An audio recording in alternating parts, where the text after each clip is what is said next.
Good morning mga idol, uli. Ito po yung aming nahuli ni Brad Cesar. Galing po kami sa Salog. Ang tawag sa Wari-Wari Salog. Yan, para po sa ating po mga kababayan na hindi po nila alam ang ibang wika. Sa Tagalog po kasi ilog. Yan.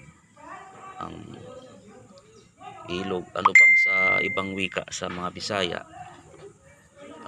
Suba or iwan ko ano ang tawag. Yan, ito po aming nahuli, mga 5 piraso lang mga idol, pero ito po ay mga mamahaling mga klaseng alimango, kaya ito po ay aming ibibinta sa buyer dahil meron po kasing buyer dito na namimili. Ito po ay itong piraso na ito babae ito eh.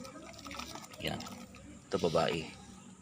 Yan, pag may pag ganyan mga idol, babae yan. Yan po ay mahal ang presyo nito. Nasa mga 800 ang kilo. Ngayon kung ilang gramo ito, yun ang pagbabasihan. Ito naman, yung iba naman ito, ayan, lalaki. Ay, baka makagat. Ito naman ang tawag po nila ito, pag ganyan, tawag nila bakla. Bakla daw yan idol.